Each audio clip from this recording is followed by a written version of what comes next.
നമുക്ക് വിജയിക്കണമെങ്കിൽ നമ്മെ ഒറ്റപ്പെടുത്തുന്ന, കുറ്റപ്പെടുത്തുന്ന, മുറിവേൽപ്പിക്കുന്ന, കളിയാക്കുന്ന കുറച്ചാളുകളെങ്കിലും നമുക്ക് ചുറ്റും ഉണ്ടാകണം. അവഗണിക്കപ്പെടുന്നതും അവഹേളിക്കപ്പെടുന്നതും നമ്മുടെ സ്നേഹത്തിന് വിലയില്ലാത്തിടത്താണ്. അളന്നു തരുന്നിടത്ത് സ്നേഹം കൈപ്പറ്റാൻ ഒരുപാട് ആളുകൾ ഉണ്ടാകും. അറിഞ്ഞു തരുന്ന സ്നേഹത്തിന് പരിധികൾ ഉണ്ടാവില്ല. പങ്കുപറ്റാൻ ഒരുപാട് ആളുകളും ഉണ്ടാകില്ല. തെറ്റുകാരനാകാൻ നമ്മൾ തെറ്റായ കാര്യങ്ങൾ ചെയ്യേണ്ടതില്ല. സത്യം തുറന്നു പറഞ്ഞാൽ മാത്രം മതി, നമ്മൾ തെറ്റുകാരാകും.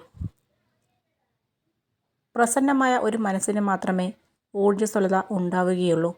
മനസ്സ് ഊർജ്ജസ്വലമാകുമ്പോൾ ബുദ്ധിപൂർവ്വം ചിന്തിക്കാനുള്ള കഴിവുണ്ടാകുന്നു. വെയിലില്ലായിരുന്നെങ്കിൽ തണലിന് മഹത്വമുണ്ടാവില്ല.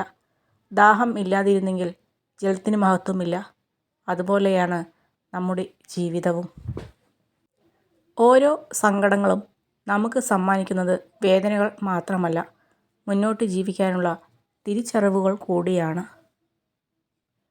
മനസ്സിൽ കളങ്കമില്ലാത്തവരും സത്യസന്ധരുമാണ് നേരിട്ട് സത്യങ്ങൾ തുറന്നു പറയുന്നത്. എന്നാൽ സത്യങ്ങൾ ഇഷ്ടപ്പെടാത്തവർക്ക് അങ്ങനെയുള്ളവർ എന്നും കണ്ണിലെ കരടായിരിക്കും. പരിഗണന എന്നത് പലരിൽ നിന്നും കിട്ടാത്ത അമൂല്യമായ കാര്യമാണ്. അത് തരുന്നവരെ നഷ്ടപ്പെടാതെ ആത്മാർത്ഥമായി ചേർത്തു പിടിക്കുക. ഉള്ളിലുള്ള വികാരങ്ങൾ മറച്ചു വെച്ച് മുഖംമൂടി അണിഞ്ഞ് ജീവിക്കുന്നതിലും ഭേദം ഓരോരുത്തരും അവരവരായി തന്നെ ജീവിക്കുന്നതാണ്. എന്ത് ചെയ്യണം എന്നറിയാതെ ഒറ്റയ്ക്കാവുമ്പോൾ, ധൈര്യം നഷ്ടപ്പെടുമ്പോൾ ചില നല്ല വാക്കുകളുടെ രൂപത്തിൽ ദൈവം കടന്നു വരും. നിങ്ങളുടെ പ്രവൃത്തികൾ ഒരിക്കലും ഉപേക്ഷിക്കരുത്. വലിയ കാര്യങ്ങൾക്ക് സമയമെടുക്കും. ക്ഷമയോടെ ഇരിക്കുക. നിങ്ങൾക്ക് എല്ലാവരുടെയും മുന്നിലെത്താൻ ആഗ്രഹം ഉണ്ടെങ്കിൽ പിന്നിലാണ് എന്നതുപോലെ നിങ്ങൾ പ്രവർത്തിക്കുക. നമുക്ക് സന്തോഷവും സമാധാനവും നൽകാത്ത മുഴുവൻ ചിന്തകളെയും മനസ്സിൽ നിന്ന് ഒഴിവാക്കിയില്ല എങ്കിൽ മനസ്സെപ്പോഴും അസ്വസ്ഥമായിരിക്കും. ജീവിതത്തിൽ ആത്മവിശ്വാസവും സന്തോഷവും വർദ്ധിക്കാൻ നമ്മുടെ ജീവിതത്തിൽ മുൻപ് സന്തോഷം ലഭിച്ച കാര്യങ്ങളെക്കുറിച്ച് കൂടുതൽ ചിന്തിക്കുക. സ്വയം പ്രചോദിപ്പിക്കാൻ നമുക്ക് കഴിഞ്ഞില്ലെങ്കിൽ നമ്മൾ എത്ര ശ്രദ്ധേയനാണെങ്കിലും ഉള്ളതുകൊണ്ട് മാത്രം നമുക്ക് തൃപ്തിപ്പെടേണ്ടി വരും. സ്നേഹിക്കുന്ന കുടുംബവും കൈവശമുള്ള സമ്പത്തിൽ തൃപ്തിയുമുള്ള മനസ്സും ഉണ്ടെങ്കിൽ ഏതൊരാൾക്കും ഈ ഭൂമി സുന്ദരമാകും. തീവ്രമായ തയ്യാറെടുപ്പാണ് ജീവിത വിജയത്തിൻ്റെ താക്കോൽ. തയ്യാറെടുപ്പും നിശ്ചയമായ വ്യവസ്ഥകളും ഇല്ലാതെ ഒരു വിജയവും ഉണ്ടായിട്ടില്ല. ഓരോ ബന്ധങ്ങളും സുസ്ഥിരവും സന്തോഷപൂർണവും ആകണമെങ്കിൽ അത് സ്നേഹത്തിൽ അധിഷ്ഠിതമാകണം. പരസ്പര വിശ്വാസവും വിശ്വസ്തതയും നമ്മൾ നിലനിർത്തണം. എല്ലാ ബന്ധങ്ങൾക്കും ഒരു സ്ഥാനമുണ്ട്. ഒരിക്കലും ആ പരിധി മറക്കാതിരിക്കുക. നല്ല ബന്ധങ്ങളെ എന്നും ജീവിതത്തോട് ചേർത്തു പിടിക്കുക. ഒരിക്കൽ കൈവിട്ടു പോയാൽ പിന്നെ തിരിച്ചു കിട്ടിയെന്ന് വരില്ല. ഒറ്റയ്ക്ക് ജീവിക്കാൻ ശീലിക്കണം. ഇല്ലെങ്കിൽ ഏതെങ്കിലും ഘട്ടത്തിൽ നമ്മൾ ഒറ്റപ്പെടുമ്പോൾ അതിജീവിക്കാൻ കഴിയില്ല. ആരിൽ നിന്നും ഒന്നും പ്രതീക്ഷിക്കരുത്.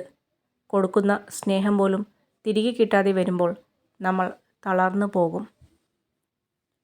മനുഷ്യജീവിതത്തിൻ്റെ ഒഴിച്ചുകൂടാൻ വയ്യാത്ത ഭാഗമാണ് പ്രശ്നങ്ങളും വെല്ലുവിളികളും. പ്രശ്നങ്ങൾ നേരിടേണ്ടി വരുമ്പോൾ നമ്മൾ പതറിപ്പോകാം. നിരാശയിലും ഭയത്തിലും തളർന്നു പോകാം. എന്നാൽ പ്രതികൂല സാഹചര്യങ്ങളെ നേരിടുവാനുള്ള ശക്തി നമ്മുടെ ഉള്ളിൽ തന്നെയുണ്ട്. മനസ്സിൽ നന്മയുള്ളവർക്ക് കാണുന്നതിലെല്ലാം നന്മ ദർശിക്കാനാകും. നന്മകൾ ഒന്നും കാണാതെ തെറ്റുകൾ മാത്രം കണ്ടെത്തി കുറ്റപ്പെടുത്തുന്ന വിമർശകരാകരുത് നമ്മൾ. നല്ല മനസ്സോടെ മറ്റുള്ളവരെ സമീപിച്ചാൽ മിക്കവരിലും വിമർശിക്കേണ്ടതിനേക്കാൾ അംഗീകരിക്കേണ്ട നന്മകളായിരിക്കും കൂടുതൽ. നിങ്ങളുടെ പരിമിതികൾ കണ്ടെത്താൻ ഒരിക്കലും നിങ്ങൾക്ക് സാധിക്കില്ല. നിശ്ചയദാർഢ്യമുണ്ടെങ്കിൽ ശക്തമായ മനസ്സും ശരീരവും നിങ്ങൾക്കുണ്ട് എന്നതുപോലെ മുന്നോട്ട് പോവുക. ഇപ്പോൾ നിങ്ങൾ അഭിമുഖീകരിക്കുന്നത് എന്തുമാവട്ടെ, ഒരു ദിവസം അതും കടന്നുപോകും. ക്ഷമയോടെ കാത്തിരുന്നാൽ തീർച്ചയായും ഒരു ദിവസം മനസ്സും ശരീരവും സമാധാനത്തിൽ എത്തിച്ചേരും. ജീവിതത്തിൽ വളരെ വലിയ മാറ്റങ്ങൾ സൃഷ്ടിക്കുന്ന ഒരു കാര്യമാണ് ശുഭാപ്തി വിശ്വാസത്തോടെ മുന്നോട്ടു പോവുക എന്നത്. എല്ലാവരും സ്വപ്നം കാണുന്നു. പക്ഷെ ആ സ്വപ്നം വീണ്ടും വീണ്ടും കാണുന്നവർ മാത്രമേ വിജയത്തിൽ എത്തിച്ചേരുകയുള്ളൂ.